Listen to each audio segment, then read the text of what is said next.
All existing technology is based on quantum physics. The phenomena from quantum physics that we are using in existing technologies are not the same that we want to use in quantum computing. That's where there's a small difference. Nothingness doesn't exist. Another misconception is quantum computing is good for big data. Putting data in a quantum computer is a big problem.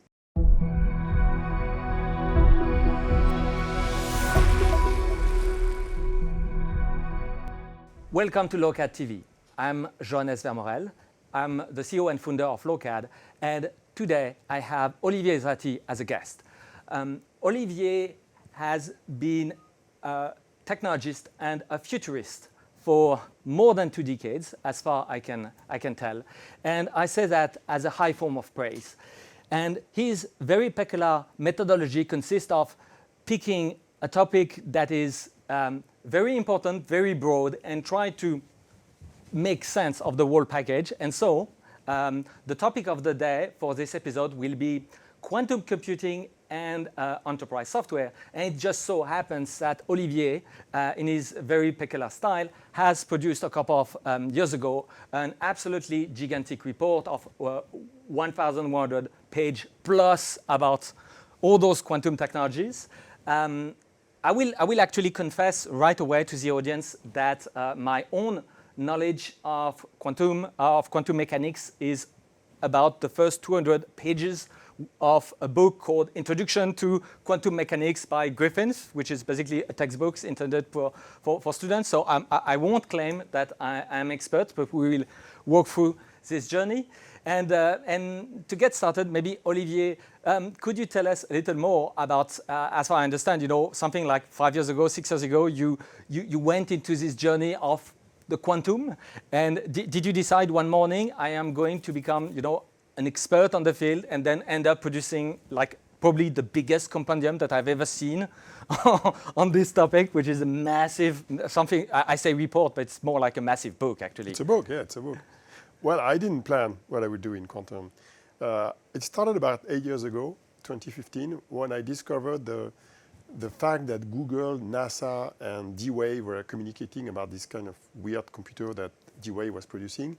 And they were communicating about some stuff being run 100 million times faster than a regular laptop. So it kind of puzzled me. And what I found surprising back then, and I think it's still true today, is all the scientific papers that were describing that computer and what Google was doing with it. It was unbelievably complex. And I was sure that all those people writing about this computer didn't understand anything about it. So I said to myself, maybe someday I will understand that. And so I decided in 2016 to be in a position in 2018 to do just 1 hour, very simple conference. I teamed up with a friend named Fanny Bouton, and I will tell her story later. And we decided to do that conference in 2018. And then I wrote 18 posts on my blog. It became the root of my book, 350 pages. And then I switched to English at the 4th edition, and then the 5th edition published last September 2022. Yes, indeed, has more than 1,000 pages. And in between, I've done tons of things in that world. I'm working with researchers. I'm a teacher in different schools. I'm working with the government with different activities.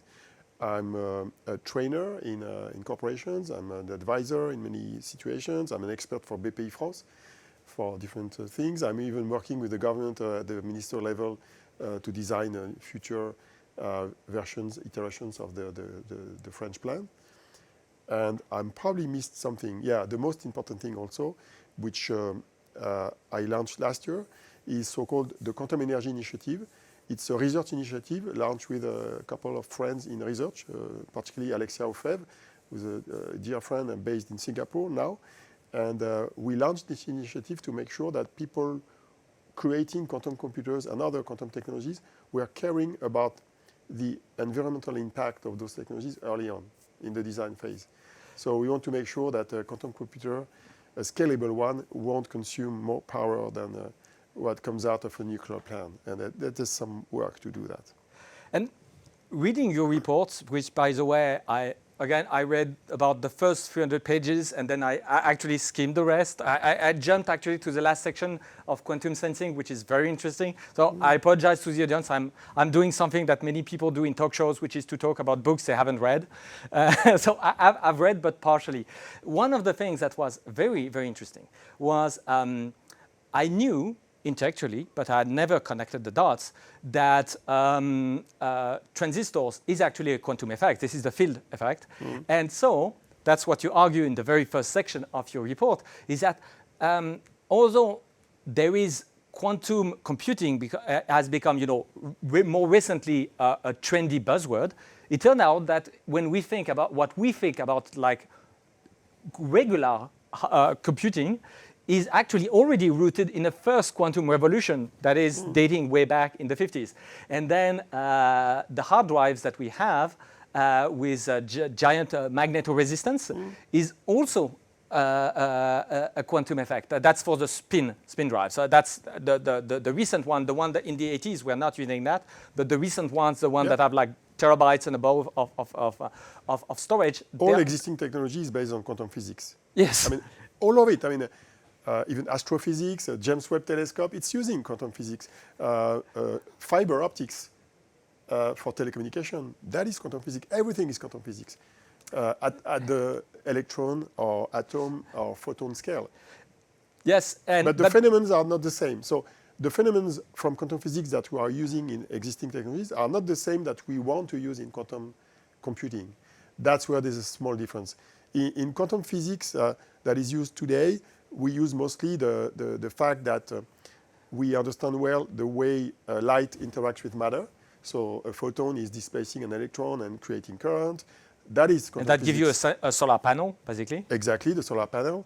In transistor, there's a very strong understanding of the levels of energy in an atom in semiconducting materials like silicon. In quantum technologies of the second revolution, so particularly quantum computing, we use three very specific mechanisms that we didn't use so far. One is superposition of quantum states. It's a weird phenomenon that has a mathematical interpretation and a physical interpretation. That's quite difficult to figure out, by the way. The second is entanglement. So the fact that some particles can have a common past and a common future, I would say, they form like a single particle. And that is the source of a lot of power in computing, in communication, even in sensing. And then we have the fact that we now experimentally can control individual nanoparticles. We couldn't do that. In a transistor, you have billions of electrons moving in and out. In a laser, you have billions of photons. Now we are able to generate, control, measure a single electron, a single photon, and a single atom. We can even control one atom in vacuum with a laser. That's new, and that's what we do now in quantum technologies. Yes, yes. Although I would, from my own understanding, is that even when you start to try to understand what is exactly one atom, it starts to become very. You know what's one atom? Yeah. It's one. It can be in one position. Exactly. It moves a little bit. It's impossible to have a non-moving particle. It's always moving a little bit because otherwise the Heisenberg principle wouldn't work. By the way, when I looked at quantum physics, I discovered that's kind of very broad field. And what the most amazing thing I discovered is vacuum doesn't exist. Yes. Yeah. Meaning something where there's nothing. The nothingness doesn't exist in space, anywhere in the world. For example, if you do an experiment and you kind of have a kind of closed box, you use a so-called ultra vacuum pump and you remove all the atoms. Then you cool that at a very low temperature, let's say a couple nanokelvin. So you make sure that there's nothing, no microwave, no electromagnetic wave, nothing by nothing, inside nothing. If you measure inside that, you will see that there are some particles that are being created and destroyed. It's called the vacuum fluctuations. Yes. And this nothingness doesn't exist. That's so amazing. And that's it for me. Again, one of my own particular interests is the history of science. And the very funny thing is that it largely rehabilitates, in a way, the ether. Yeah, that was so- in that, some that- way, yeah, and yeah. that was something Yeah. very interesting, because at the beginning of the 20th century, people got rid of that to say vacuum, because there was like this idea that nature doesn't like vacuum. So basically, people managed to get rid of this old school idea. Okay, so now we have actual vacuum. That's okay. We have vacuum. We agree that it's vacuum. And so the ether, which was the ether, which was the old term, got pushed as being basically old obsolete science. And the interesting thing is that we went from there is nature doesn't like vacuum, so we need this ether. Then we have another generation of scientists who say, no, we have vacuum. It let us explain tons of things, and it did. And now we are back to, well, it turned out that when you measure things even more precisely, you realize that, yes, vacuum was actually a better understanding that what people thought was the ether before, but we end up with ether anew. Yeah, but what's important is to understand the scales. Exactly. Because exactly. the scale of the vacuum fluctuation is very low. It's Exactly. near the quantum limit, so it's a very low phenomenon. Yes. You can also use a so-called experiment with the Casimir effect, where two plates of gold, I think, can be very close. And if you put those two plates in vacuum at very low temperature, they will be attracted to the other. And this is due to the vacuum fluctuation. But it's not a kind of spontaneous energy, because if they stick together, then you have to pull them out and add some energy for to, that. to split them. So the second principle of thermodynamics is always preserved. It still works. But still, you have this kind of permanent movement. And so it explains why you can't have a particle like an atom or an electron that doesn't move. It's always moving a little bit. So if we go back to this idea of quantum computing and enterprise software, one of the things that strikes me, I mean, as an enterprise software entrepreneur, is that my peers, although I can't speak for my peers, they are very diverse, etc. But I would say there is a general disinterest of the field for mechanical sympathy. So what do I call by mechanical sympathy? And again, I'm not speaking of people in general, I'm speaking of the specific fields of enterprise software, is that due to the fact that computing hardware had been progressing for decades so frantically, there was like a general disinterest for computing hardware. And it was really, I would say, cause and effect. If you have computing hardware, if you expect computing hardware within a decade to get 1,000 times better, and you as a vendor don't need to change anything in what you're doing, then why should you care? Why should you care? You just sit down, enjoy the ride, let other people do their magic, and your software, doesn't matter how inefficient, will kind of solve the problem for you. And that was, I believe, again, I cannot speak for all the people who are doing enterprise software and all the engineers and whatnot, but I would say it was pretty much the mainstream attitude. It still is. Yes. It still is, yeah. And for good and bad reasons, by the way. Exactly. The good reasons is, indeed, I mean, the idea of a quantum computer was born about 40 years ago. And the progress that was made was important, but not at the same speed as classical computing. Because if you take the first computer that was created back in 1946, the ENIAC, and you add 40 years, it makes 1986.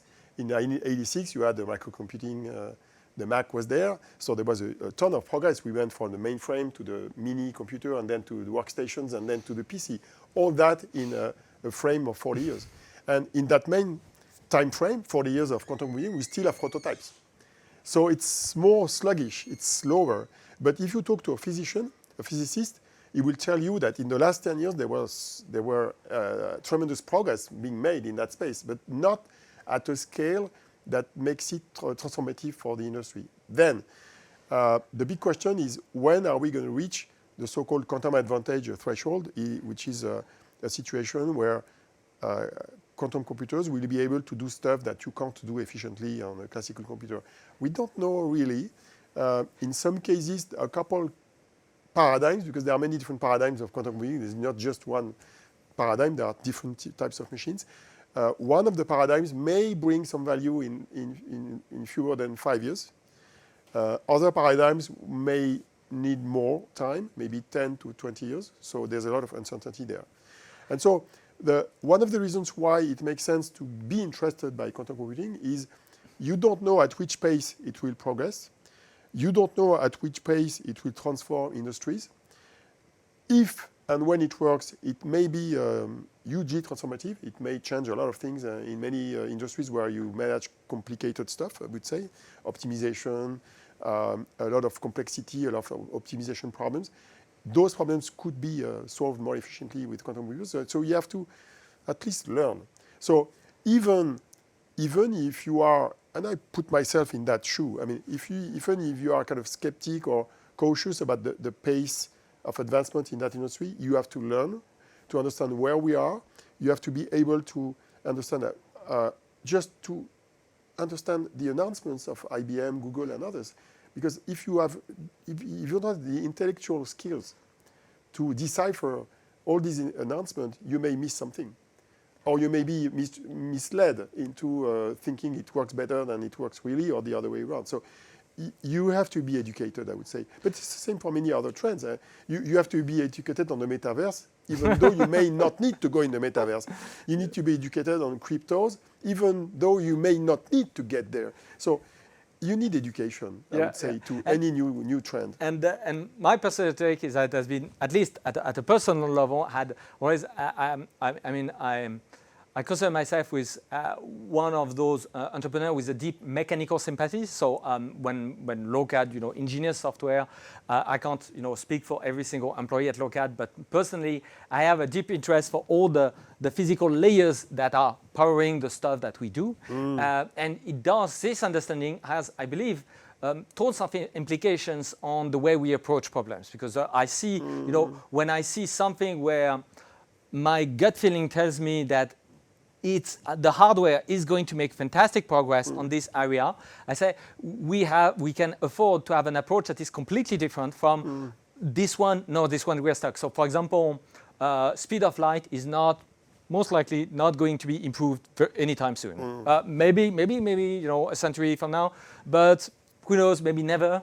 Most likely never. But it's a physical limit we have to live with. At least concerning based on the current paradigm, it's the best. It's incredibly valid as far we know. But 1,000 years, maybe it will remain till the end of time as the valid definitive paradigm. Maybe not.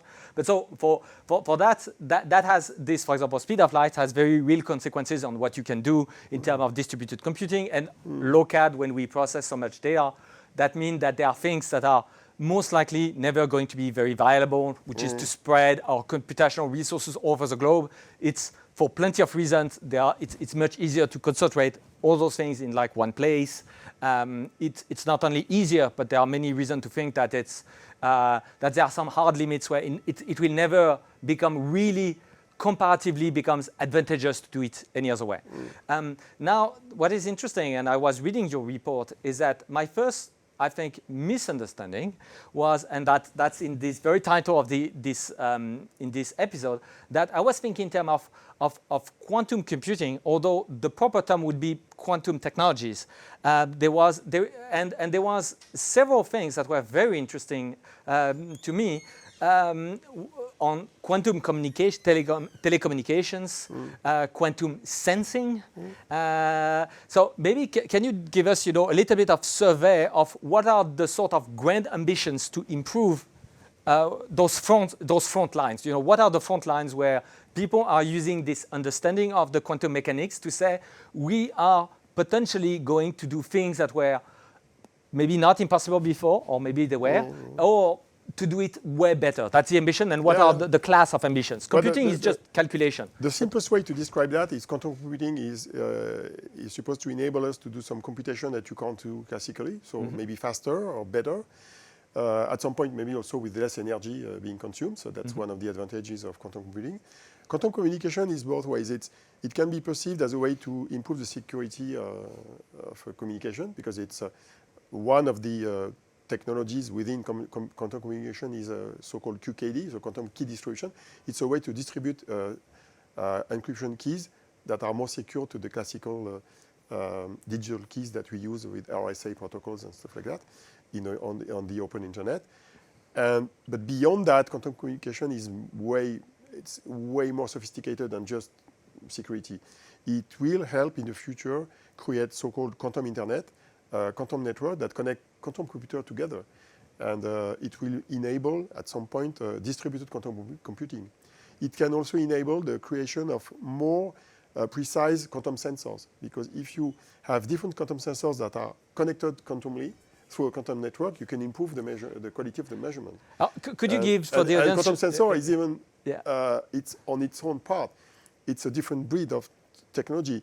These are sensors that enable the improvement of the precision of measuring whatever physical grandeur you want to measure. Whether it can be gravity, it can be pressure, temperature, time, frequency, magnetism, everything can potentially be measured with a better precision thanks to quantum sensing. So you have tons of applications there. Yes, and that's interesting because again, so we have these bodies of actually technologies, which is actually chasing very different goals. I mean, very different ambitions, and that's interesting because so there is so we have computing which is really about I would say an algorithmic paradigm. You know, we want to have like the physical substrate. Yeah, different kinds of problems you want to solve. But for example, we have also, from what I understand, with quantum communications, to allow entire new classes of security measures. Where and that's interesting because that's something where. And not just security. That's what's interesting. Yeah, exactly. It goes beyond security. It goes yes, and it goes way beyond because security, I would say, it's kind of. That's not the only solution to improve security. There are other solutions which are more classical, so-called post-quantum cryptography. But quantum communication beyond quantum security is, I would say, way more interesting. Way more interesting. But it's far-fetched. It's more in the future because there are a lot of technologies that don't exist yet, like quantum repeaters and stuff like that.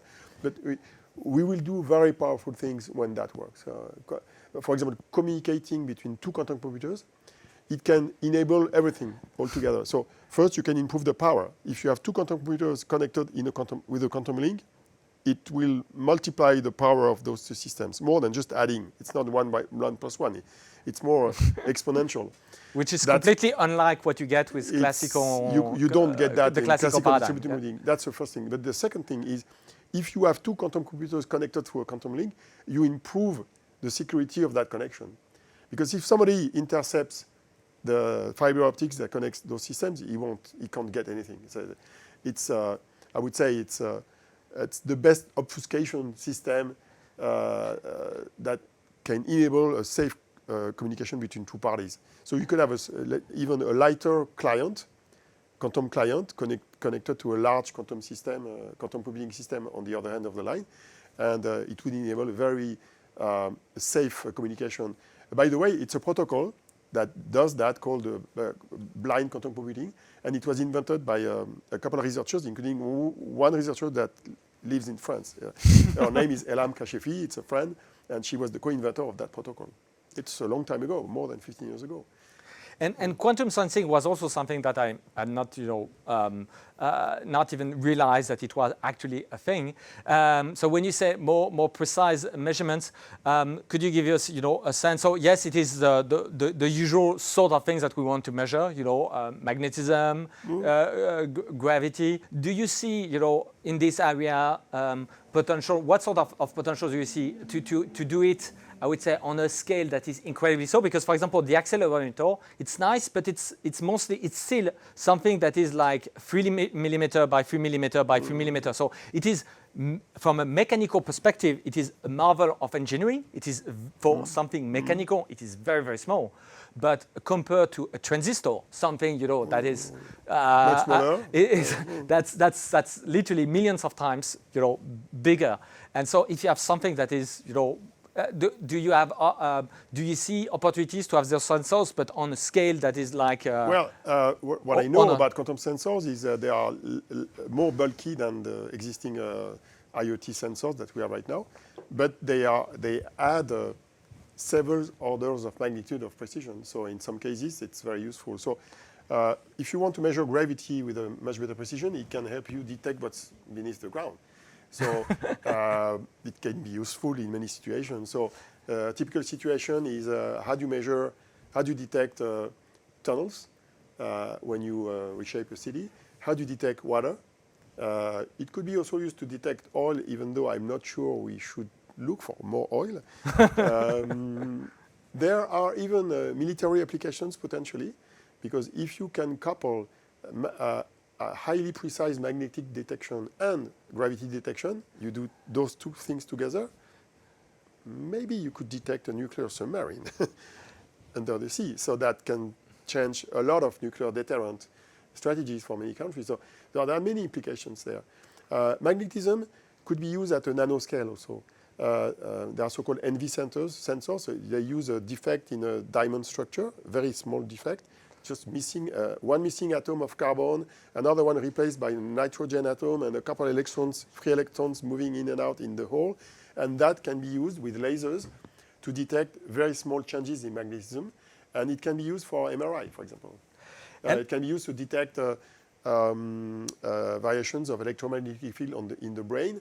It could be used to detect, to do biological exams at the atom level, at the atomic level. So there are huge advancements both in the nanoscale at the atom level or at a macro scale with gravity sensing. And as maybe a little bit of a tangent, but you see, when you discuss, I was smiling internally at when you say, oh, we have this technology and it could, detect submarines, which I think I never thought about the case. But yes, if you have like a mass detector, something that would, act a bit like an infrared cameras, but just it gives you the sort of mass density of stuff around it. Yes, it makes perfect sense. By the way, there are more positive usages. Yes, for example, think so. If you put a quantum gravity sensor in a satellite that's moving around the Earth, you can do a lot of geodesic studies. So you can understand how the Earth is moving. You can detect the impact of climate change on the Earth, on the surface, on the water. So it can have a lot of very positive use cases to just understand what's happening in the Earth. Yeah, I mean, exactly. I mean, having most of the scientific progress has been driven to a large extent to the availability of new class of sensors. Sensors, yes, exactly. Yeah. And that brings me, on a small tangent. Is I think that's one thing that has made all your reports, because to the audience we are talking of quantum technologies, but Olivier Ezratty has been known, I think, in France for decades now. That doesn't make anybody younger here. 18 years, I would say. But for reports, before doing reports on quantum tech, Olivier had like a gigantic comparable report about startups, and this report had been AI. But the one on startup had a very profound importance for me, because it was a highly influential document for me on actually doing Lokad. So, and I think one of the that makes your documents so very, I would say, fringe and odd and twisted and unusual, is that you have this super holistic take, which is, it blurs completely the usual lines where, for example, when I said what I've known about quantum mechanics is what I read in a book, Introduction to Quantum Mechanics. This book from Griffith is beautifully written, etc. It starts from the first page with the Schrödinger equation and just derive tons of stuff from that. But that's an incredibly, I would say, beautiful approach, but also incredibly narrow-minded. And no offense, those professors who are doing that, they are doing a beautiful job.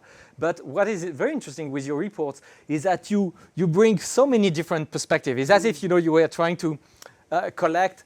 Let's look at this thing from different many angles as you can. History, economics, incentives, regulation, sustainability, mathematics, whatever. And so you have like this completely haphazard. I mean, it has a lot of structure, so it's not like things are out of their place. But from afar, it looks like complete haphazard. And to connect to enterprise software, I believe that's very interesting, because in the world of enterprise software, and most of the audience of this channel is in supply chains. So supply chains are always operated through layers of enterprise software. You don't interact physically with the supply chain. You have always like tons of layers of indirections to get the things done.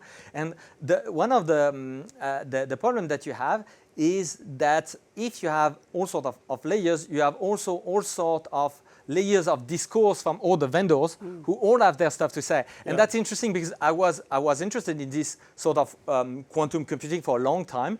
And I see that a lot of claims, are made, sometimes grandiose claims, like Google has achieved quantum supremacy. I mean, just by the tone of it, and by the tone of it, I say, it looks like impressive supremacy. Okay, But they didn't invent the word, by the way. Yeah.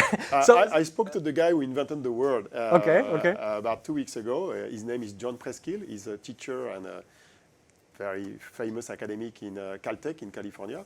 And he coined that word, I think, back in 2011. And so Google reused that wording. But that wording was kind of bizarre.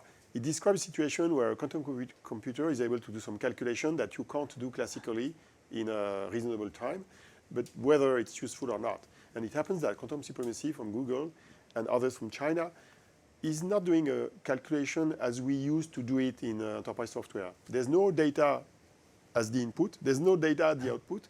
It's just a kind of random number generator. And you have to check that the sampling of the generator is about the same in classical emulation than in the quantum system. But there's no real calculation. And interestingly, when Google had to use its own system to do a useful calculation, they couldn't use the 53 qubits that they use for the supremacy experiment, which, by the way, does produce a good result in only 0.14% of the time.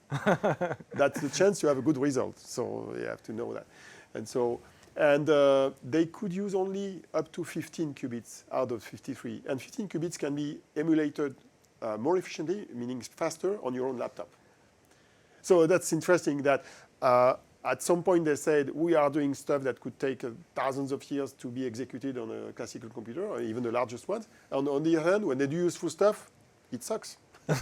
So that's the and maybe for the contrast for the audience. So a bit is something that is the classical version is just a 0 and 1, and it's basically the fundamental building block. Very very low in the hardware. That's the simplest information you could create on Earth. Yeah, and Shannon theorem. Exactly, and this is I would say a very discrete view, elegant, rooted into basic arithmetics. So I think the audience has a very good grasp about what is a bit. I'm not sure about it. But or maybe not. Maybe but most programmers have no idea how a processor works. By the way, yes. But we have.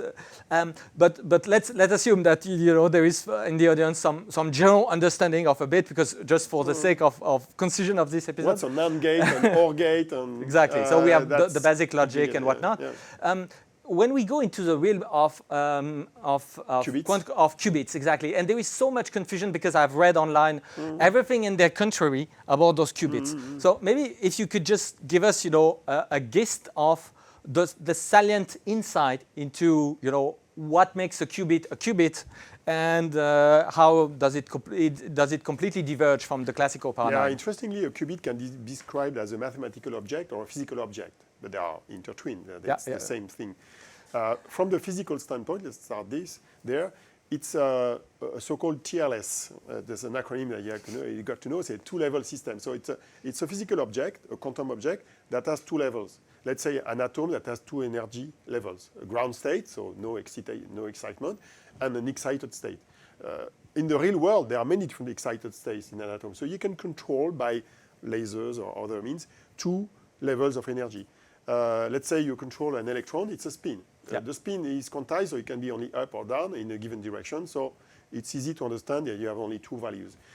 If you take a photon, it can be its polarization, for example. There are also compound objects like superconducting loops. A superconducting qubit is not a single object. It's billions of electrons circulating in a loop.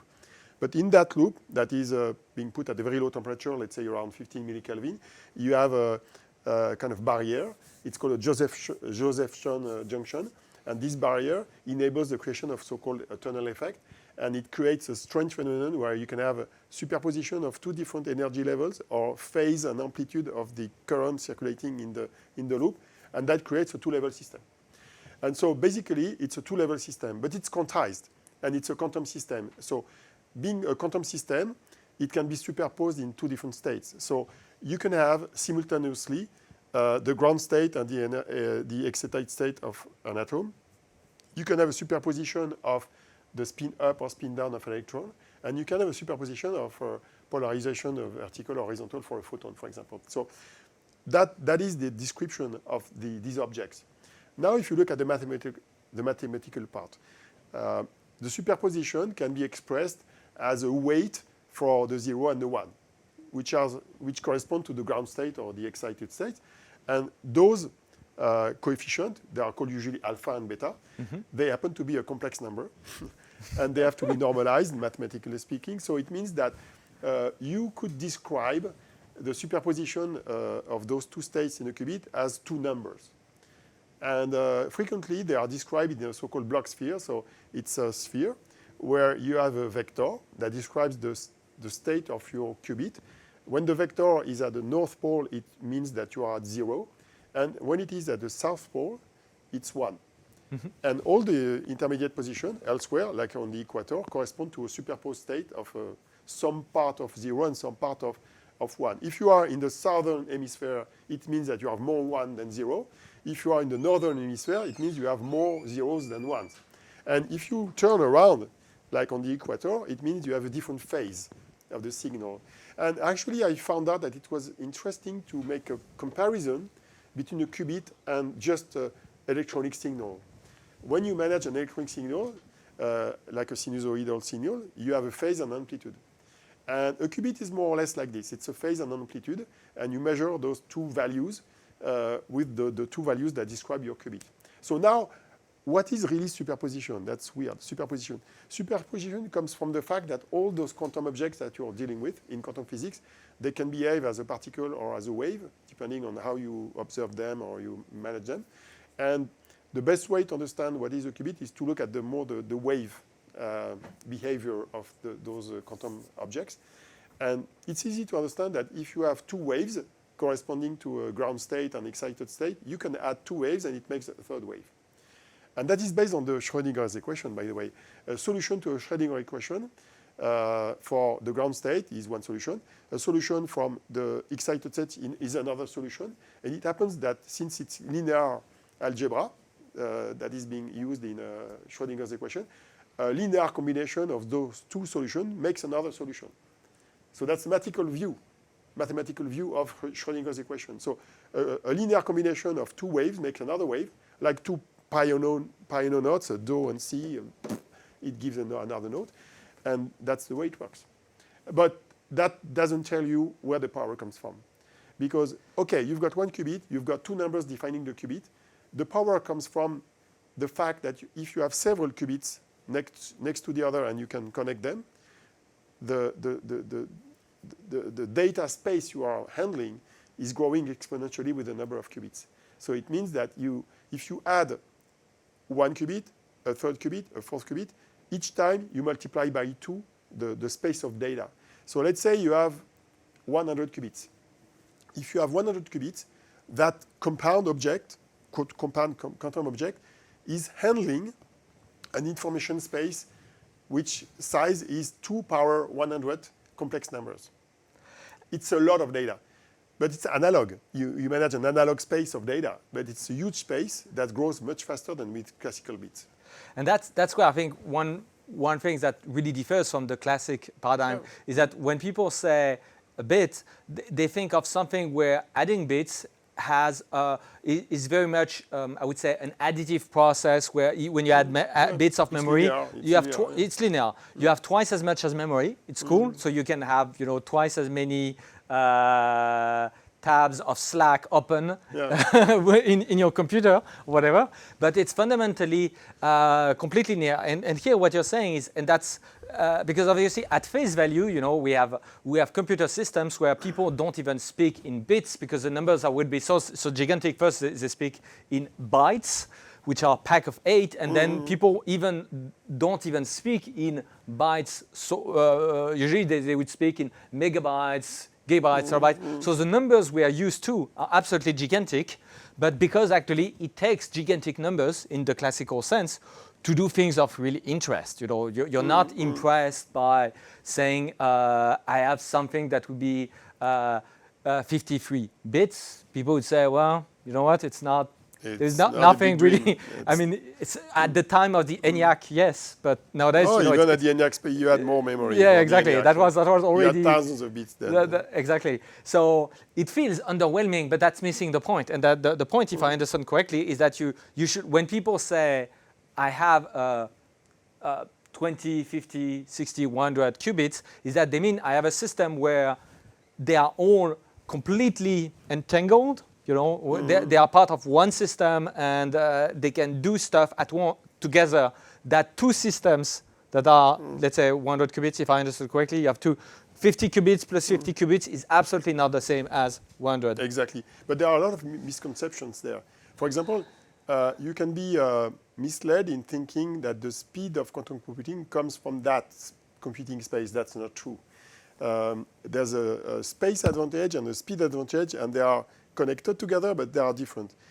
Indeed, if you have n qubits, you have a space, a kind of computing space of 2 power n complex numbers. So if you are precise, it makes 2 power n plus 1 real numbers, or floating point numbers if you were talking in a computing parlance. But that doesn't explain why you can compute faster.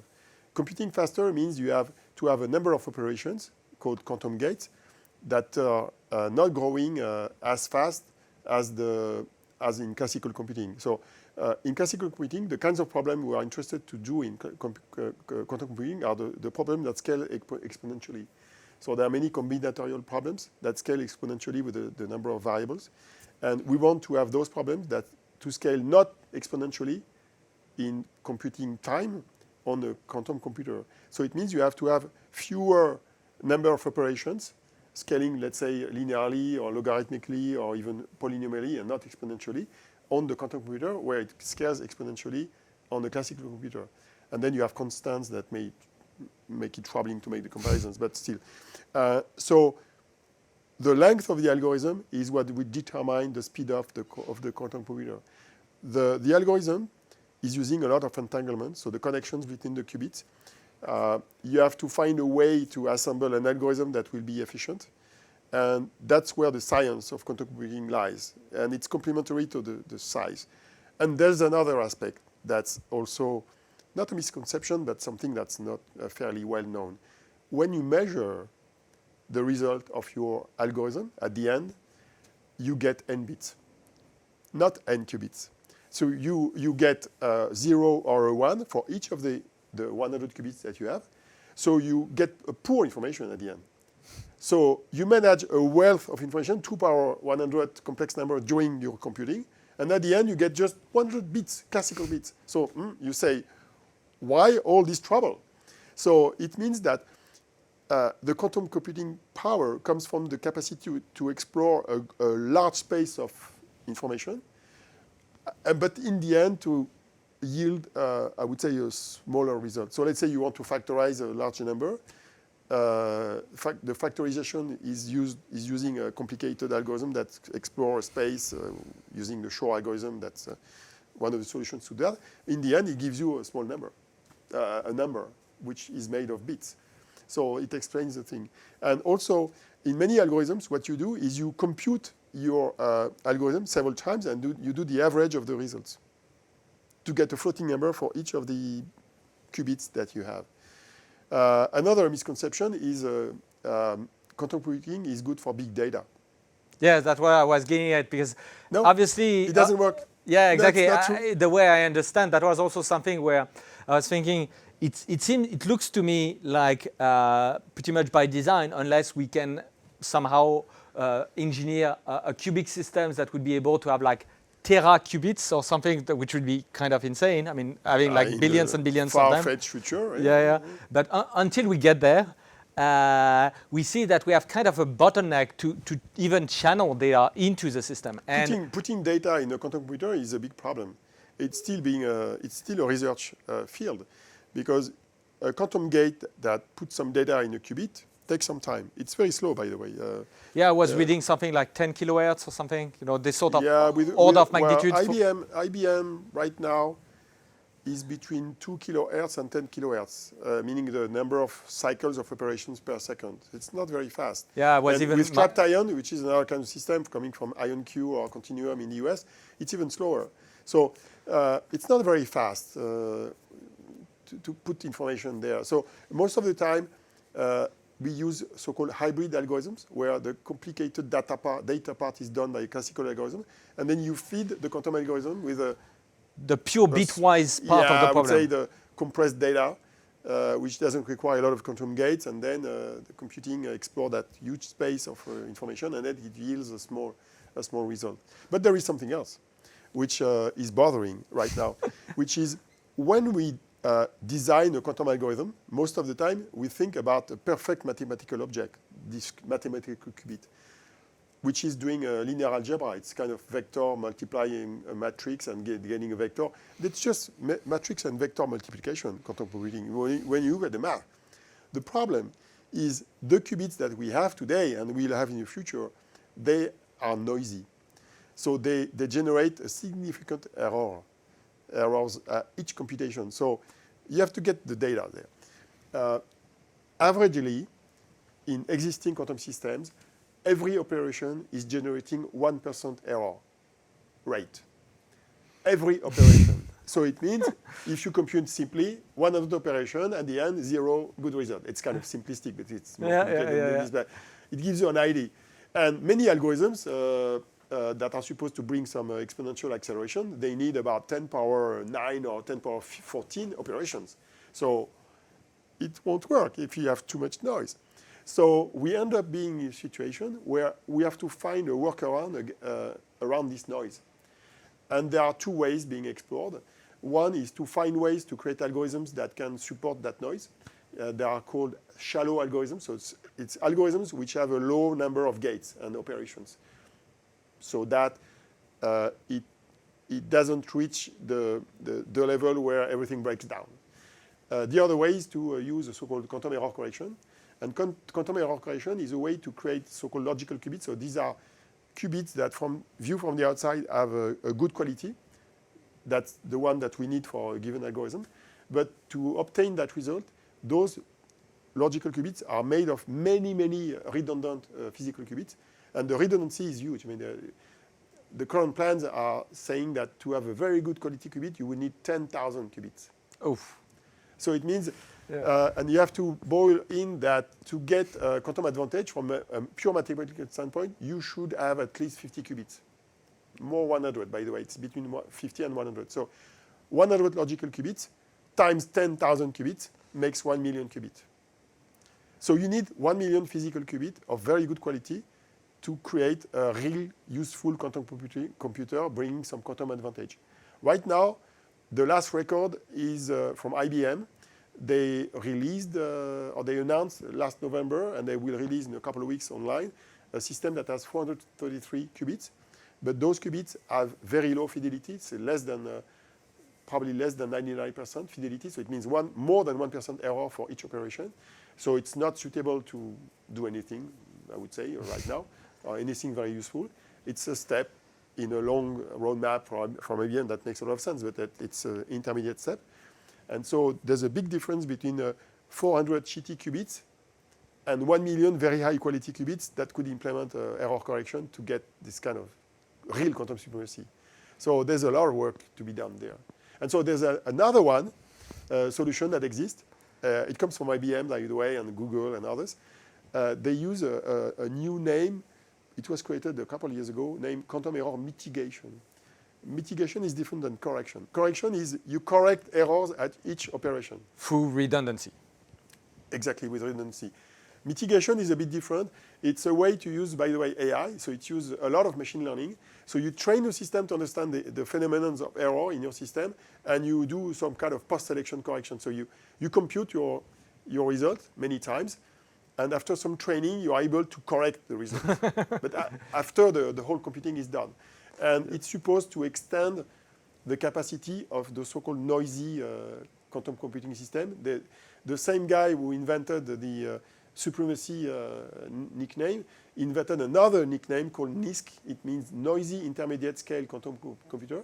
He devised that name exactly 5 years ago in 2018. So John Preskill again, and so-called noisy system with quantum error mitigation are supposed to enable useful quantum computing for enterprise, but we have not yet reached that threshold.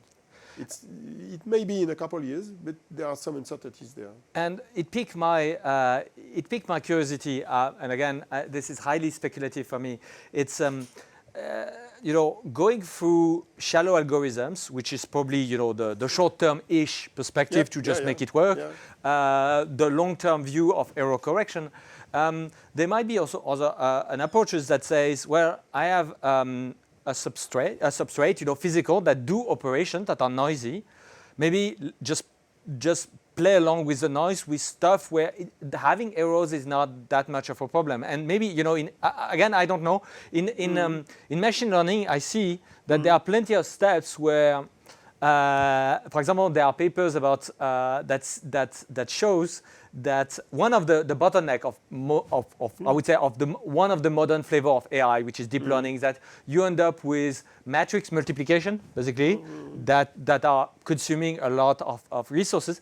And there have been some very interesting papers that show that, well, matrix multiplication is what we want from a mathematical perspective. But do we really need that operationally? And we need that precision. And in that precision. Or even, it just so happened that it's those sort of things that work in deep learning, but maybe the reason why they work is completely only tangentially related to the fact that we are doing a pure linear operation. In some cases, we reduce power consumption with reducing the precision. We go exactly. from 16 bit to 8 bit, even to 1 bit in some cases. Exactly. For embedded systems. Yeah.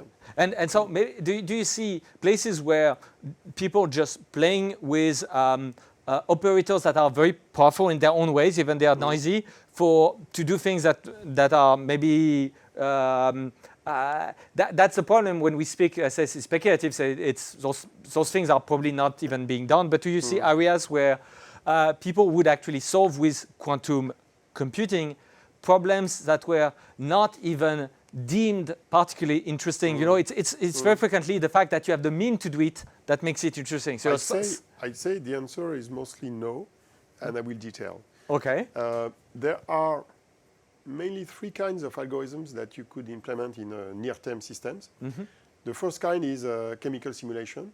So you simulate the Schrodinger's equation. You look at the orbitals of the electrons in a molecule, for example. You try to understand what's going to be the structure of a molecule. You need to find its ground state, so the lowest energy level of a molecule. And that actually requires a lot of precision, so it doesn't work well.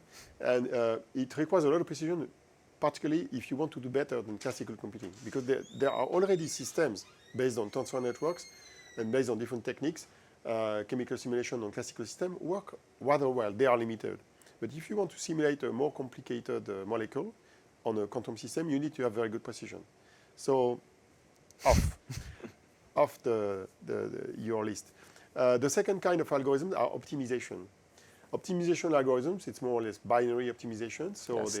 SAT, satisfiability. Yeah, you've got a max cut, you've got many different such algorithms, or the famous traveling salesperson problem. Those systems don't like errors as well. Yeah. And the last one is QML, so quantum machine learning. Those are the kinds of systems where you may be tolerant to some form of noise. But as far as I know, there are some limitations in what you can do with quantum machine learning. One is all these algorithms have very large classical part and a very small part in quantum. The second is feeding the data in the system is very costly. And so far, quantum machine learning is one of the areas where in the near-term systems, there are not many proofs of a real speed up in the computing time. So it's still an open research area. It's true for everything in quantum computing, but understanding where are the real speedups for each of the categories I described, and even for the categories that are made for logical qubits that are error corrected, the science of understanding where are the quantum speedups is still in the making because you have a lot of theory, but then the theory has to be confronted with the reality of the hardware, the reality of all the overhead of quantum error correction, all the overhead of even the length of the gates, because depending on the type of qubit you use, the gate is not the same length. So let's say if you take, for example, a qubit which is dominant today, which is a superconducting qubit, the gate length for a single qubit operation is about 20 nanoseconds, which is kind of short. But the gate length for a 2-qubit gate usually is a couple hundred nanoseconds.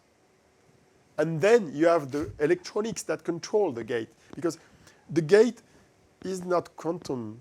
The gate comes from the emission of a signal that comes from a classical electronic device. The signal is generated as a kind of microwave pulse, which has a duration, and it is generated by classical electronics, either at room temperature or sometimes at a very cold temperature. And that system has lag. It takes some time to generate the data.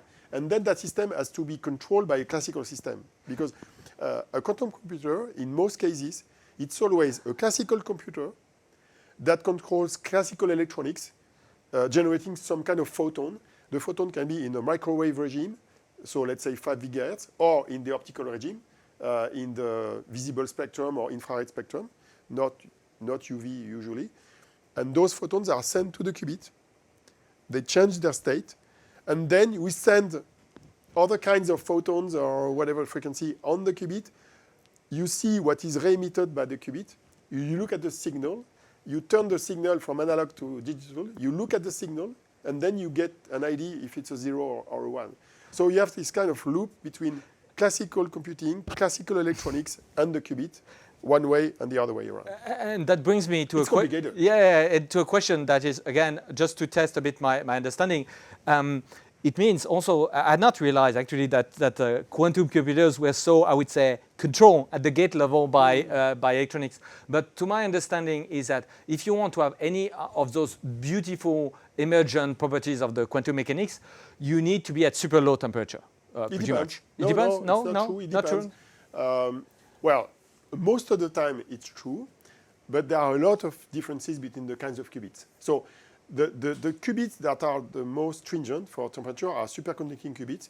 You need about 15 millikelvins. Yeah, and so that means whenever you have like a classical electronic system that controls that, it's going to add energy and maybe warm it up a little bit. So it provides a limit. That's why you have to control the level of energy that is being spent at each of the layers, because you don't get right away at 15 millikelvin in a cryostat. It's a big cylinder usually. So you start at 50 Kelvin, then you go down at 4 Kelvin, then you go at 1 Kelvin, then you go at 100 and so millikelvin, then you go at 50 millikelvin. So there are many stages to get to that temperature. And you make sure that every time you've got an electronic signal that gets down in that loop, you reduce the number of photons. You have so-called attenuators, you have attenuation of the signal to get rid of the extra photons at the right level, to make sure that what heats up at the 15 millikelvin level is reduced to the minimum.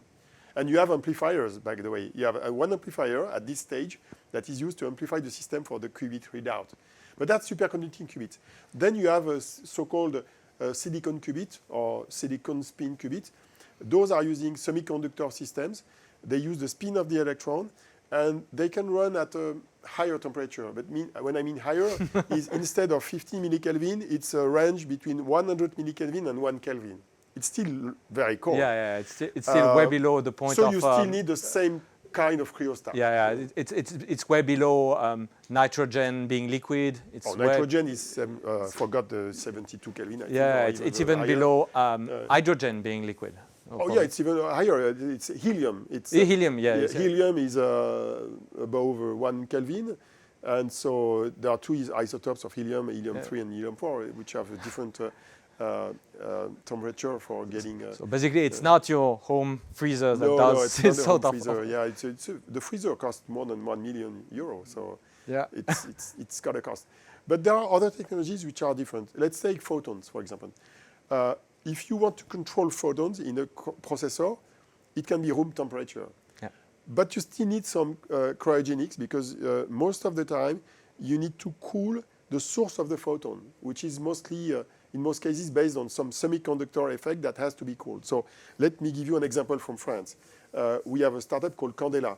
Candela, they have their own photon source that is based on a so-called 3-5 semiconductor system. So it's based on gallium arsenide and aluminum with many layers and Bragg mirrors and so-called quantum dot inside that. And this thing, which is tiny, has to be cooled at about 4 Kelvin to generate a stream of individual photons that are then used in computing.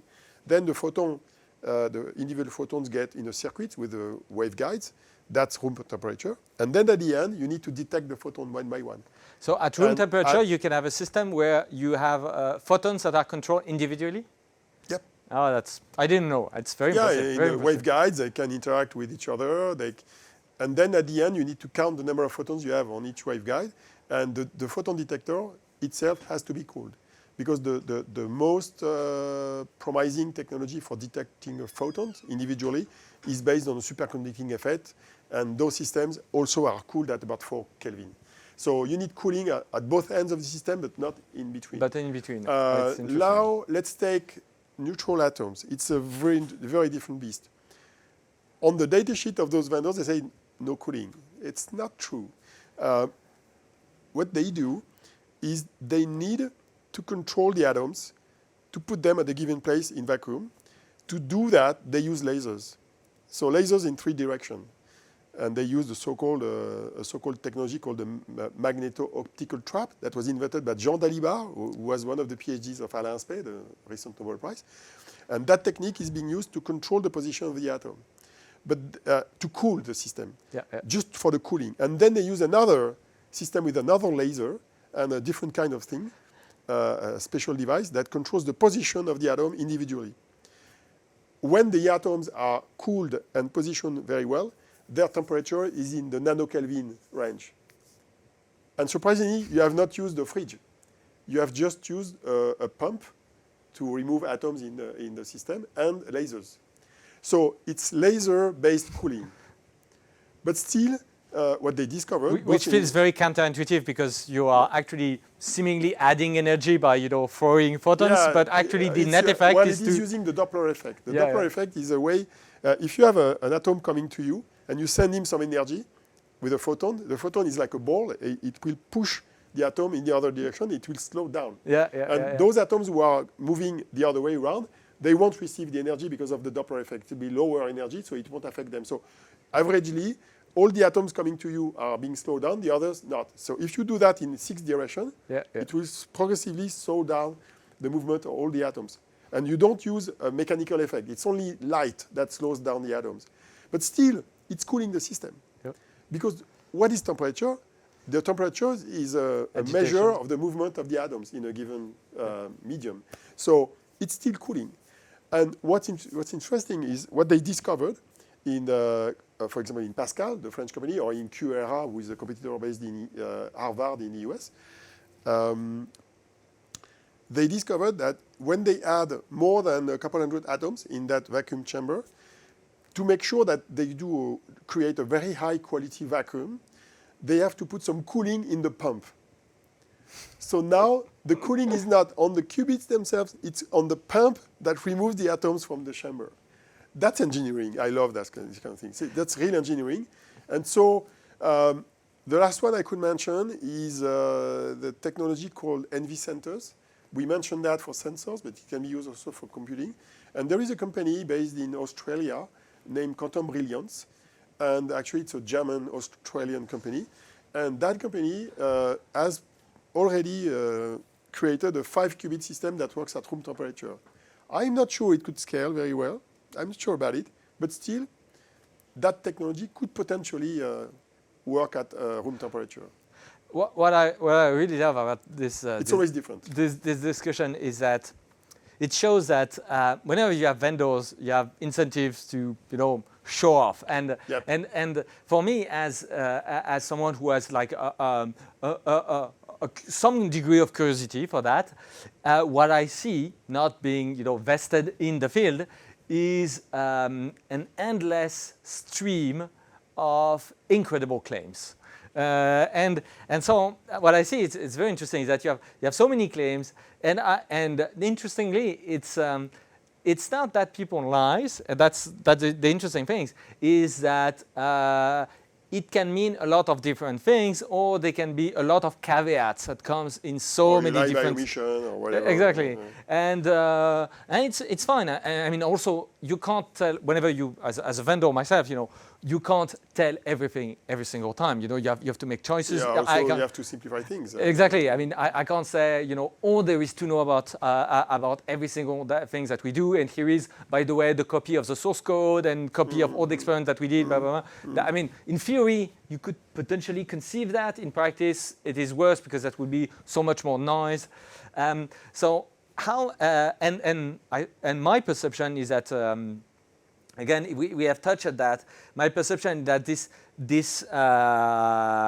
field of quantum tech is quite opaque, at least to outsiders. Your report is shedding tons of lights, but the interesting thing is that what interests me the most, I mean specifically, although that's again a little bit of a tangent, is how do you operate when you're dealing with stuff that is arguably very complicated. I think we can agree that it's not simple.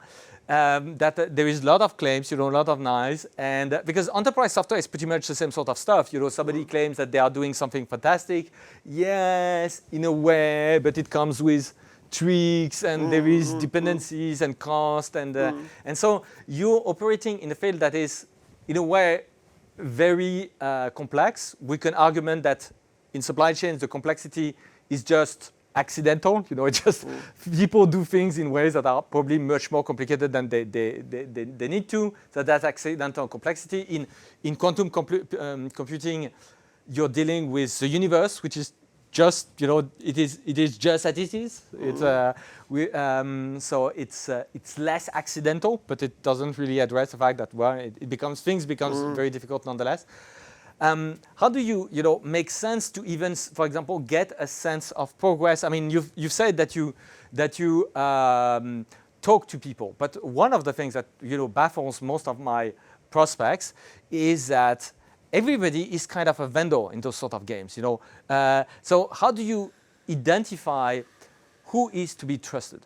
Just that, because for example, there are so many people that if I went into this realm of quantums, there is so much to take in that how do you sort out the frauds from the non-frauds? Yes, you told me that there is one cheap solution, which is, as you said, I just met with some guy who happened to be a Nobel Prize of physics. So that's one way to solve the problem. You go for the Nobel Prize of physics. Even that is not enough, because the Nobel Prize is not omniscient. Exactly. So that's that's a luxury to have somebody who's.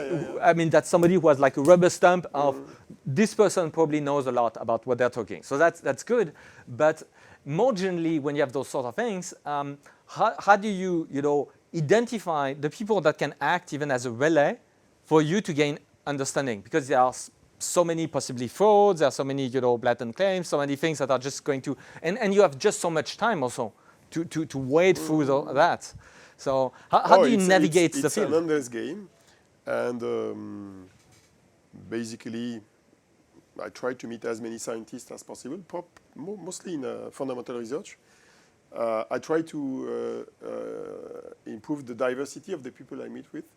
So typically, it's important to have meetings with both physicists, engineers, people who are more in the algorithms and computer science part. Even though I should meet more people in that space, I think I meet more physicists than computer science folks right now. In your past life, you have been meeting with so many computer scientists. In that space, it's more HPC or high-performance computing kind of people, or supercomputing people, which is a different zone in classical computing.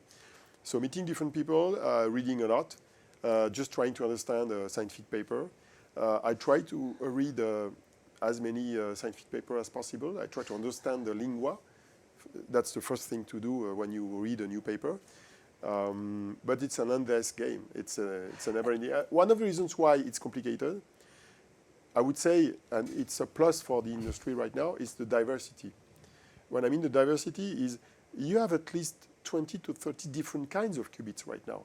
When in transistor and classical chipsets, you have only one CMOS kind of transistor. There are some variations, but I mean, the difference between the transistor in your iPhone, your Mac, your PC, or your server is 1%.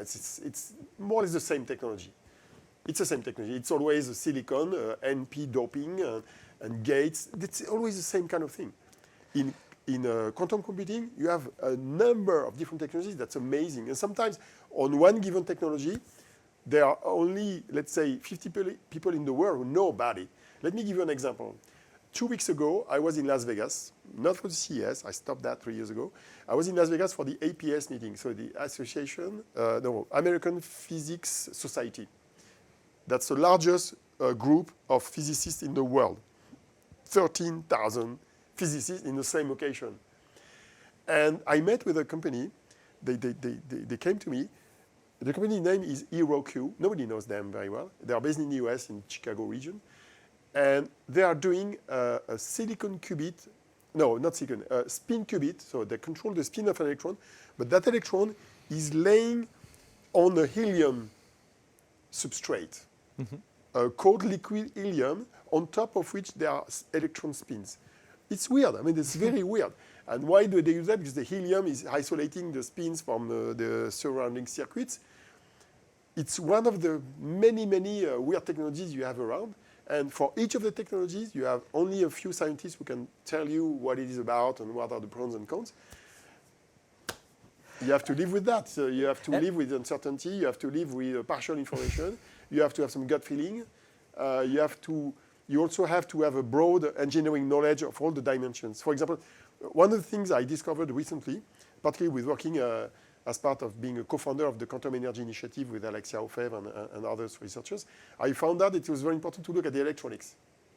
Just the quality of the electronics that control the lasers or control the microwaves that are sent to the qubit is as important as the qubit themselves.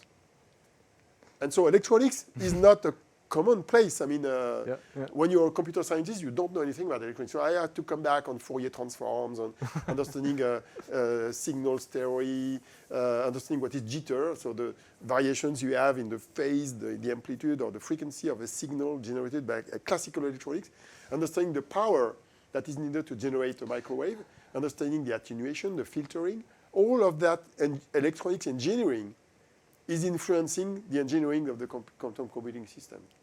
And for me, I think the very interesting lesson is that, you see, I would argue that if I take my own field, enterprise software, supply chain interest, is that there is also a bewildering array of, I would say, niche perspective, niche vendors and whatnot.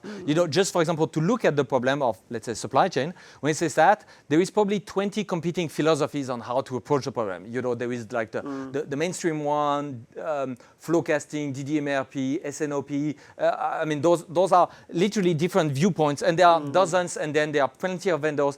What really interesting me is that, in what you described, is that the possibility to forge, I believe, a relatively educated opinion, a relatively accurate opinion on whether those things, while you do not proceed yourself through a direct control experiment. So you see, you did not set up, unless I'm at home, a lab with the stuff to say, does this paper replicate? Does this paper replicate? Because you see, there is this kind of naive sort of thinking that the only way to know whether what this vendor says is true is to kind of do the experiment and test it. Yes, that's one way. You can do it online. You can test your software online. Yes. I did that. Yeah, you could do that. But with enterprise software, don't touch the hardware. Yeah, the problem with enterprise software is that those software, even if you want to do a test, you have to deploy them in many places at once. I mean, it's super impractical. That's why most vendors don't even offer like a free trial, because it doesn't even make sense. You would need to deploy the thing in 20 different locations to even get started. So literally, But the interesting thing, so that's barriers entry, just like the sort of equipment. But I think the lesson, and I think that's something where I'm very much a believer of the approach, is to go to one person that makes a claim, let them defend, go to another, ideally somebody who has like a very diverse, perspective and conflict, and through this fairly... And there's something else in my case. I meet on a regular basis a lot of scientists, and there's a lot of serendipity. It's a word that many people don't know even in the physics world, but serendipity is helping a lot. Sometimes I meet some people who say, oh, you should meet that guy or this lady, and then I meet them, they teach me some, oh, you know that guy? So I remember, for example, I was in Grenoble back in November last year, and I met probably 15 scientists in one day. I was puzzled because I met some people, and they were working on the so-called topological qubits. It's an area where Microsoft is famous to be the only vendors betting on that kind of qubit. And so I found these 4 persons in Grenoble at CEOs. And I said, okay, but who do you work with? And they say, oh, we work with that guy in the US. I knew the name of that guy because I knew the name. He was the guy who managed to have a retraction of a paper in Nature from people from Microsoft. So the guy, his name is Sergei Frolov, and he's based at Pittsburgh University. I've never been there. And they tell me, oh, we work with that guy. I say, what? So you keep going on discussing about that guy. And so, okay, what do you do with this guy? What's the real state of the art of that technology? And you learn a lot. Sometimes, another example is I meet with a lot of young students or PhDs or postdocs in various labs. And usually, 1 out of 2 times, a postdoc, somebody who has been a postdoc, has done his postdoc outside France. So he comes back from the Netherlands, from Sweden, from Denmark, from the US, and you learn a lot. Yes, with meeting those guys. And back to your report, I'm stealing something that I found in your report. You see, is that in your report, for example, in the very first section, you give hints on how to read scientific paper. For example, That's my learning. It's my learning. Exactly, and that's very interesting because those papers, they come like with 20 authors, and then you don't know are all those papers relevant? And then you say, okay, the name of the first person is a PhD student who actually did the work. All the people then are basically people that supported the work in their own way, but tangentially. And then the last guy is actually the supervisor. And so if you want or the lab director. Or the lab director. So who may or may not really understand what's going on in the paper. So the interesting thing is that you've uncovered something that is very interesting, which is how to get clues, how to navigate. And it's not magic. I mean, you have things where when you have this sort of clues, you can navigate the field, and they are very simple. The field. One clue is finding the holes. Yes. Yeah. I don't know if I described that in that part of my book, but finding a hole. So let's say you have a lab which says, I discovered a new kind of qubit that's better. Okay, better in what? So you try to find the numbers that they publish. And most of the time, they won't publish all the numbers. Let's say they say it's stabilized for a so-called T1 of a number of microseconds. But surprisingly, they don't give any number for the qubit fidelities. Maybe they're not so good there. And sometimes you even don't have the number of qubits of the experiment. So it means that they don't have many qubits. So and so on. So sometimes you can find a kind of hint with the missing information. And it's typical in quantum computing. Most of the time, particularly with vendor communication. I know a company, I won't name them, based in North America. They showcase the quality of their qubits, but they don't give the number. And it's interesting, because if they don't give the number, it means 2 things. It means that the number is very low, and it means also that the fidelities that they have with their qubits is misleading, because usually, when you have a large number of qubits, it's more challenging to have a good fidelity of the qubits than with a small number.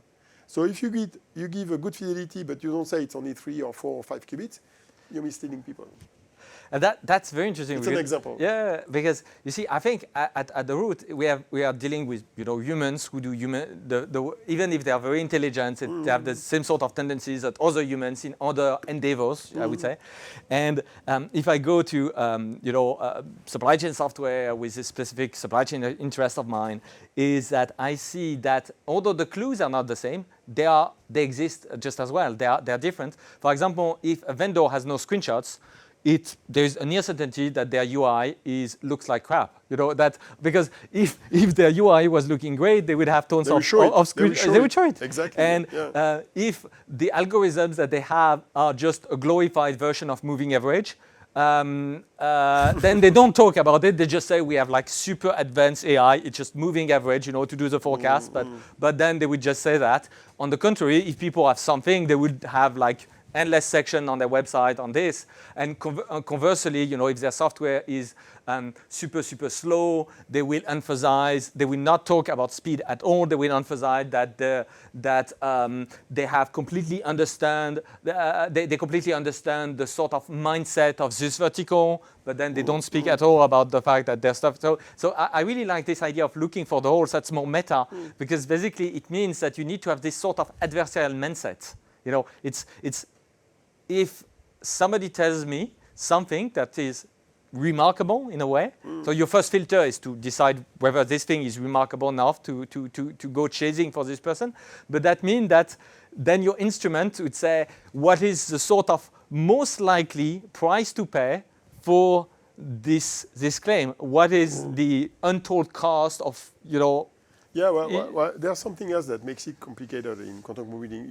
You have to learn about the kinds of metrics that exist, the way they are measured, and also the variety of benchmark techniques. And in quantum computing, there are many such things. So there are strong efforts being pushed by standardization bodies like ISO and others. We as friends are participating to that effort. But you also there need a lot of education to understand how those things are being measured. So for example, I found out that the measurement of the quality of the qubits is not really the same for solid-state qubits, like a semiconductor-based or superconducting kind of qubits, and the guys managing atoms, so trapped ions. They use a different metrics, and so why is it different? So you have to understand the numbers. Just getting a clue about the numbers they use is very important. I tried to make a graph recently, a log scale graph of the quality of the qubit. It was a pain in the ass because it was difficult to get the right number on a consistent way. So for example, if you measure the quality of a qubit, you have to make sure that the quality of the qubit is measured with so-called randomized benchmarking, which is kind of more or less standardized way of computing the quality of the qubits. So you have to be very careful. You can be misled by the numbers. Yeah, absolutely. I mean, in supply chain, it's all over the place. I mean, in things that are very mundane, for example, one of the questions that people are asking is that how accurate is your forecasting system? And the problem is that it's incredibly dependent, the accuracy that you have, on the data that you have as input. So obviously, there is no numbers that make sense like that because the answer is, well, depends on your data. But then, and so the only way that the community has found to kind of get a sense of who is more accurate is to actually have something like a Kaggle competition, and then people compete. But fundamentally, it's a bit, I mean, Kaggle will give you a ranking of methods, but it doesn't, which is, I would say, a hint of the intrinsic goodness of the forecasting algorithm in a way. But it's just a hint. It's not a measurement. It's just a one-time rank thing. So we are even, you know, having problems in how do we define something that would be like an intrinsic measurement of the forecasting capabilities of stuff. So you see, what has changed recently, though, is that we have more quantum computers of this existing generation available on the cloud. Sometimes the access is costly, but whatever. You have those systems with IBM. We have systems with Amazon, not coming from Amazon, third-party computers with Amazon, with Microsoft. Even Google has one IonQ system. So I think worldwide, you have about 60 computers available in the cloud. So it means that people can benchmark them. And do it repeatedly. You start to have very interesting scientific papers who are showcasing comparisons between those different systems through benchmarking that has been done in a consistent way. So you start to have some educated guess of where they are really. That's interesting. It's positive. It's positive. You know, even though this field is complicated, I would say, even though vendors are bullshitting some of their performances, I say it's still a fairly open ecosystem. But it's open, but also complicated. You need to have a lot of scientific background to judge the scientific content, but there are many scientific publications. Even vendors are publishing papers, but just reading a paper is a pain in the ass. It's so complicated. Sometimes you need to be. I remember 4 years ago when I discovered the 70 pages of Google quantum supremacy.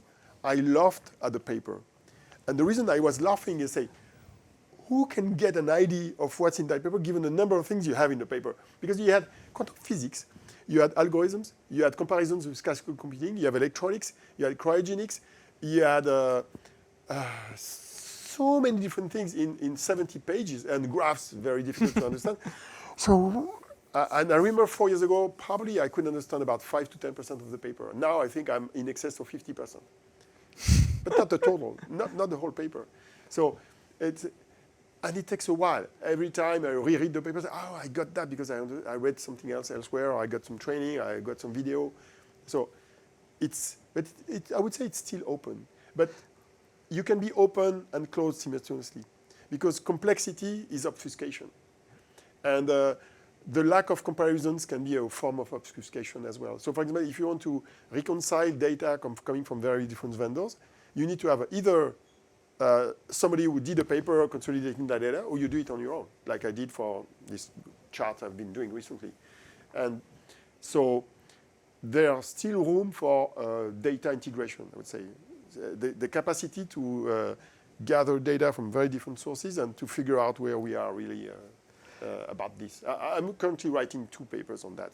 Yeah, and the funny thing is that, from my perspective, is that, and that will be, my take. It's absolutely, I would say, necessary work, incredibly useful, to do this work, but also it comes with long-term terrible incentives, in the sense that you doing this work, I have known you, but I think what makes you so unique is that you're not swayed easily by any vendors, but it takes some kind of a very, very specific mindset.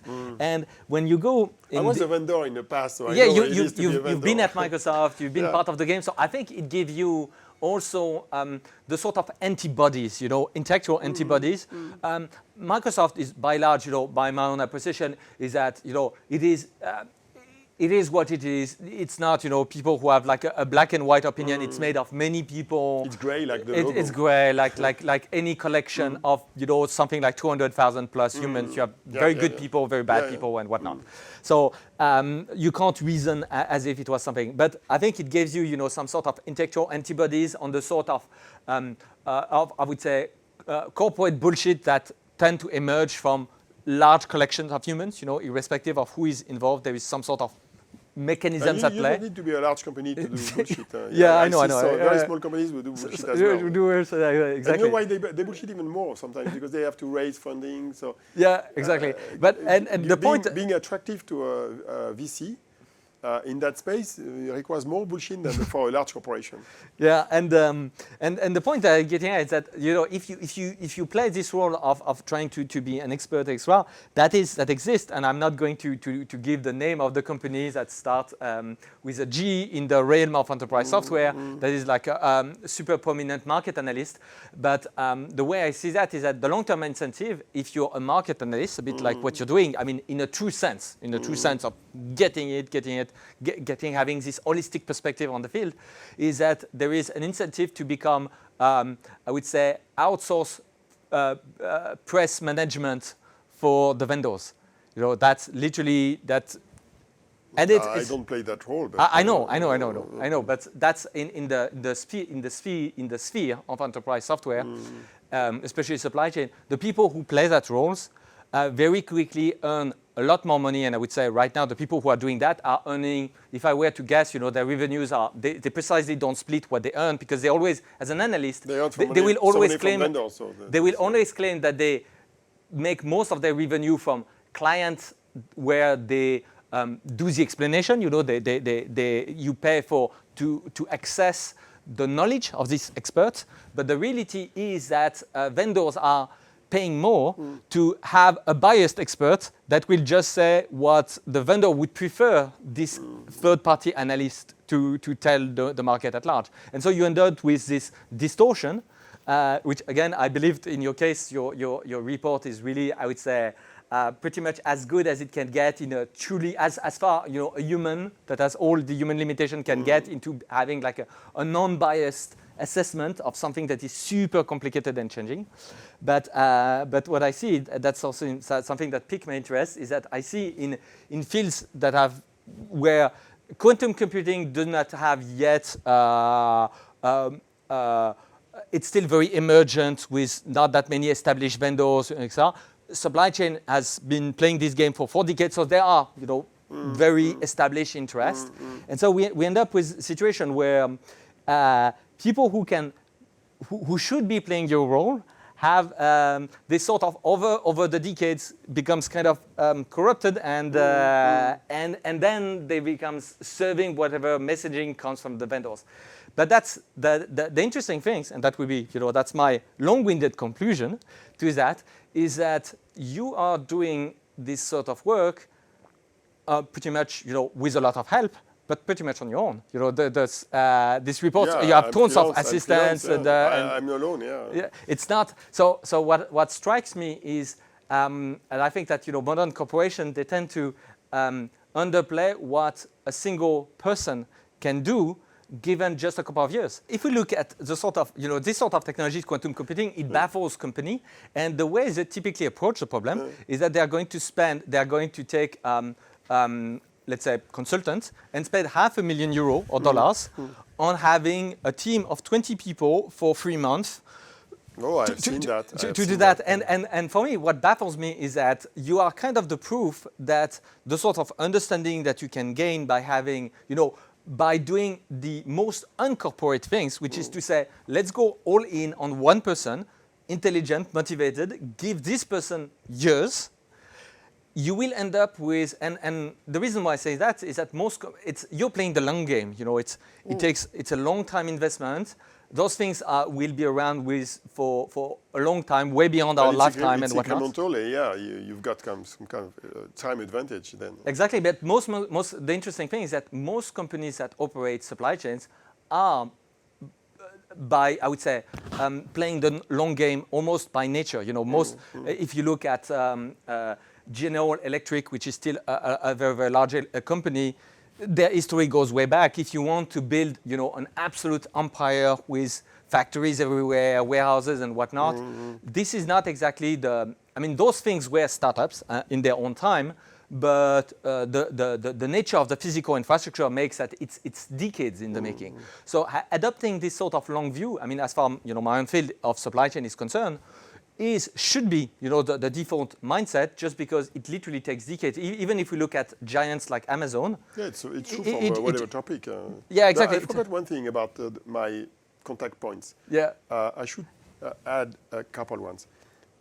One are the customers themselves, because since IBM and others are trying to push their new technology with large customers, there are many large customers in the world who have, I wouldn't say adopted the technology, but at least evaluated it.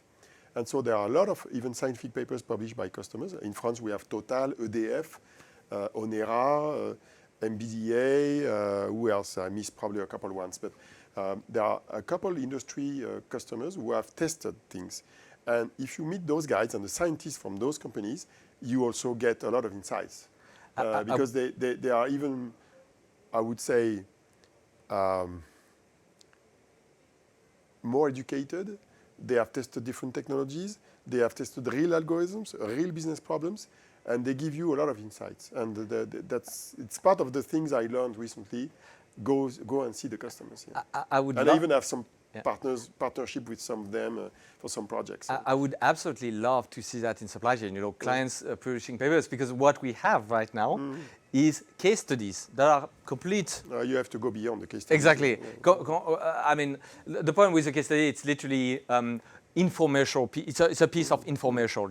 It looks like something that takes a bit of the appearance and the sort of the clothes of a scientific publication, but the real deal, it's a piece of advertisement, just formatted for. Right now, I'm involved in a project. I won't get the details, but the good mix is to have people from research people from the vendor space. So typically it's easier if it's a local vendor, let's say a startup from the French ecosystem, and a customer. And if you can have a kind of research team with those three moving parts, it creates, I would say, a good combination instead of having only one of the parts. But it works well if it's local. For the research teams are local, the startups are local, the customer is local. So they are connected in the same country, same location. So that's very helpful to build a new way to approach research and applied research, I would say, in a new domain. And so maybe proceeding further with the sort of timelines we are looking at. I mean, so quantum computing has been in the making for decades. Yeah. There are very fundamental reasons why we can be hopeful in the sense that it's literally the way I mean, that's my understanding. The way the universe itself is working give us, clues in doing things. I mean, that's the beauty of quantum mechanics is that it made the universe richer in a way compared to what was before. So suddenly you had things where you could do things that from the old perspective were just impossible. It constrains, but also it enables tons of things. So we are already leveraging a lot of pieces of that. That's the transistors. That's already the giant magnetoresistance for spin disk and whatnot. So we already have what sort of timeline do you see for I would say maybe emergent industrialization of this second wave of computing technologies? Can we even bank on something? Is that well, I can tell you what people say about it, and maybe what people say. Well, I mean, the best answer is I don't know. Yeah, yes. And then you elaborate a little bit on that. So most of the time you get a Gaussian curve, which is centered at 15 years. That's where people think we have the big quantum computer that makes those things that can't be done on classical computers. It's a bit naive because it's kind of average view of where it could come from. I think that there are some situations with some computing paradigm, which I didn't describe, the so-called analog quantum computers, which are different from the gate-based quantum computer, where you have a program with a series of operations. There are different breeds of quantum computers, and analog quantum computers could bring some quantum advantage in the next few years. No needing to wait for 10 to 15 years. The NISQ quantum advantage, so with the noisy systems that we have today, I'm currently writing a paper on that. I would say it's very uncertain. I have no idea really if we will reach that. It depends of the quality of the qubits that a couple of companies will produce in the future, like IBM. Since IBM is the largest company in the world investing in that space, and since they have a leading technology in superconducting qubit right now, they may be in a position to really make a big change in the next 18 months, this very short time frame. And they may land us as a community in an era where we can start to do useful things with quantum computers. But then it has to scale. And the challenge is to move from a couple hundred qubits to millions of qubits. That's a huge challenge, both on the physics side and engineering and energetics. Everything is challenging there. So, and the other thing that makes it very difficult to make a prediction is there are so many different kinds of technologies. Let's say, for example, Microsoft is able in a couple of years to do the so-called topological qubits with Majorana fermions. Well, a lot of people are very skeptical about it. But let's say they succeed that. They may change the landscape very quickly. So you may have a kind of Gaussian curve, slow trend, but you may have surprises as well. You may find a new algorithms design, new error correction design. I've never seen so much creativity in the last 2 years in error correction. There's a guy in France named Anthony Leverrier, works at INRIA. It's amazing what they do. They invent error correcting code that can cope with a lesser quality qubits, for example. They know that if you adjust the connectivity between the qubits, you can improve the efficiency of the error correction code. And improving the connectivity is difficult, but not that impossible or that hard. So there are so many tweaks in the technology, so many workarounds, so many variations that there's always some hope. But then I know a couple of people here in France, just here in France and even abroad, that are very skeptic. I know that there is a skepticism there is I would say, scientific grounded skepticism on why it's going to be difficult to reach that level where we have millions of qubits entangled with each other. But still, and it's a belief, you can believe, or you can have some beliefs on the imagination, ingenuity of engineers and scientists there. There are so many different options being looked at that we'll see. And so we don't know. The real answer is we don't know, but we have to know. So we don't know because it's difficult to know, but we have to know. We have to be educated on the fly on how things are changing. We have to be educated to be able to interpret a new announcement, to figure out if it's important or not that important. So that's the beauty of that field. That's why I'm still there. So because it's always changing, always moving. And maybe it's intellectually challenging. Going back and maybe coming to a bit of a close, but coming back to the very beginning of this interview, you were mentioning of the stuff that capture your interest in a very, very practical way. That what are you doing next? You know, what is your own personal, what are the things that capture, your time, your attention right now? What do you have, in your own personal roadmap in this field? Oh, I have many things on my plate. One is I'm the co-founder of the Quantum Energy Initiative, which is not yet a formal organization. It's a community of researchers worldwide. We organized our first workshop in Singapore, which is not that close, in November, with worldwide leading scientists from over the world. We have to launch a website. We have a website, but we have to launch a community, launch a YouTube channel, making sure that the energetics of those technologies is really taken care of. Because we are in a world of finite resources, we can't avoid that. And we have to explain that to scientists, to vendors, that it is impossible to put on the market a new technology that will add some more resource consumption without caring about that. Bitcoin did that. Yes, but that's the way they did. But we think, it makes a lot of sense when you bring a new technology that is mysterious, that is complicated, with unknown use case. I think it makes sense to push the industry and the whole ecosystem to behave as a responsible innovation ecosystem. Yeah, so I get the point. I get the point. I was just pushing you on a tangent. So that's one thing. The second thing is I have to start writing the 6th edition of my book. It's going to consume me a lot of bandwidth. I'm starting to write scientific papers. So I wrote my first paper for a peer review physics journal on superconducting qubits. So I will see if it's accepted. It's not yet done. I have to be always engaged in empowering the local ecosystem at the French and European level. So I'm starting to have a lot of contacts in Europe now. And I continue to help startups here in France, but informally. I run 2 series of podcasts on top of that with Fanny Bouton. She started like me 5 years ago in the quantum space, and now she's the quantum lead of OVH Cloud, so leading a European cloud operator. And she launched the cloud offering of that operator for quantum. So it's a very nice story.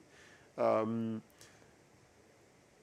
probably forgot many things, but I have many customers. I'm doing training. I'm teaching at EPITA. So, but everything I do is feeding the other part of what I do. So.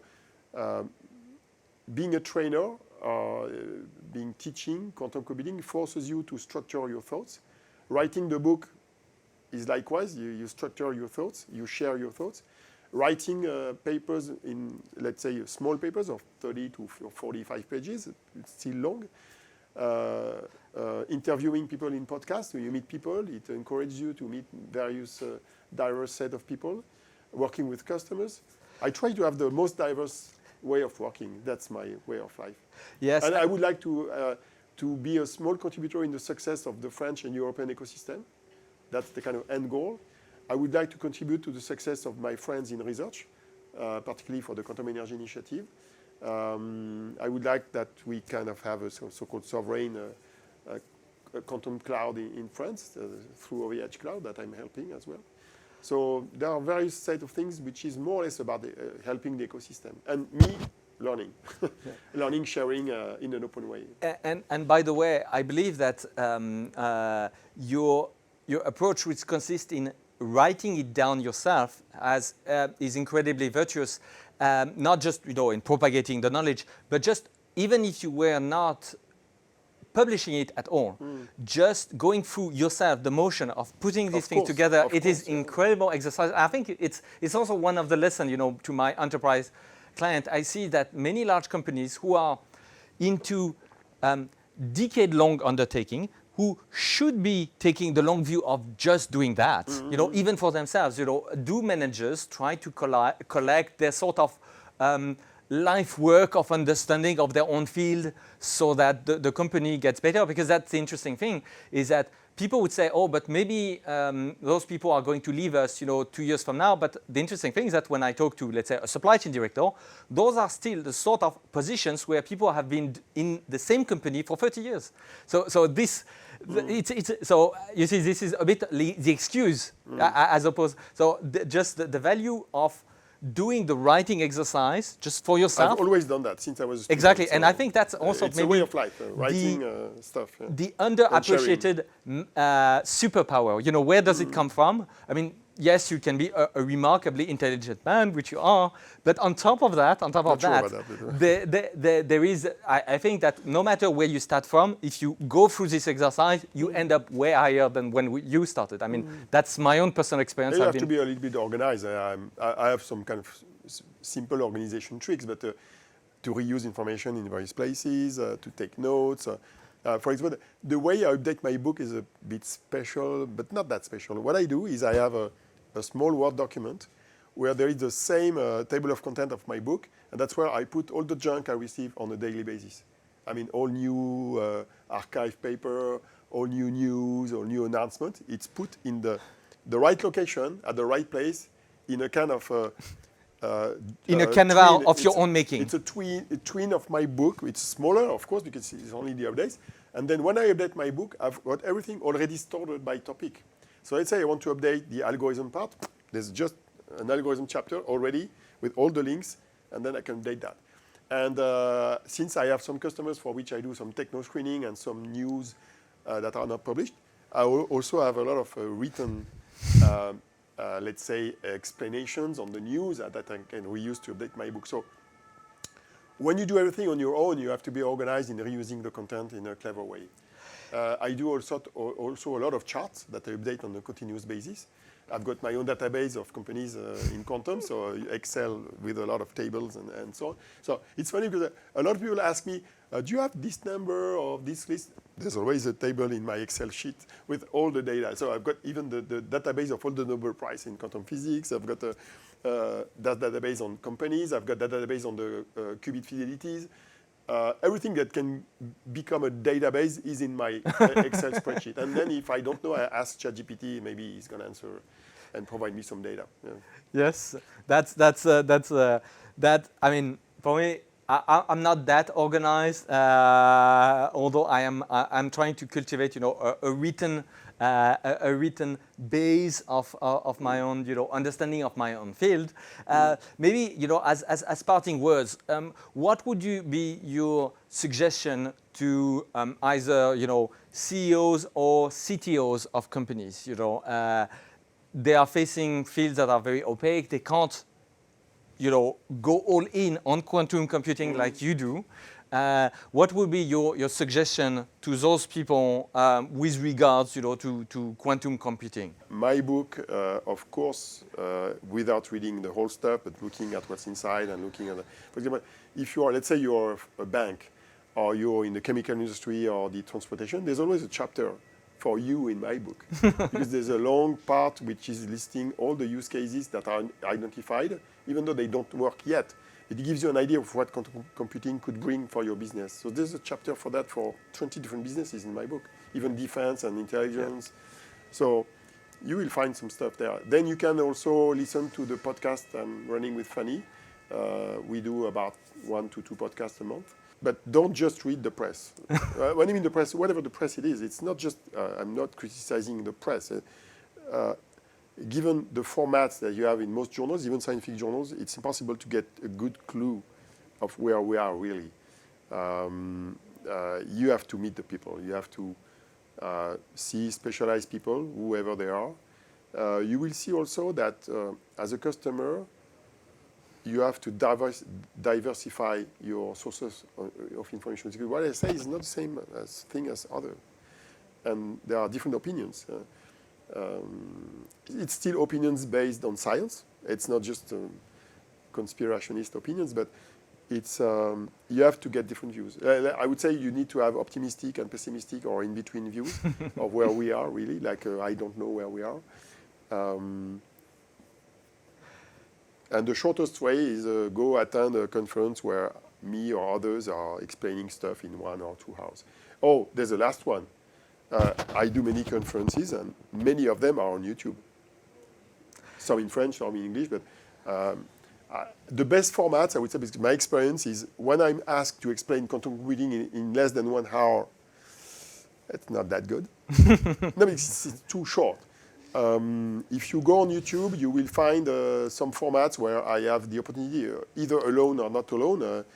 I did something with Eleni Diamanti, for example, in December 2 years ago in Bordeaux. It's a very nice event. I did another one with Maud Vinet and Fanny Bouton at Nantes in June 2022. Those are the kinds of events between 1 hour and 2 hours, which are, I would say, good for education. Recently, I did another one for les Mardis de l'Innovation with Marc Giget, 2 hours. So it was a 1 hour and 20 minutes presentation. It's quite long. And then 40-minute Q&A. I'd say that's the right format to get a good grasp of where we are and what we could do with those systems. Olivier, it was really a pleasure having you. This is for me a very interesting field. And to the audience, well, stay tuned. See you next time.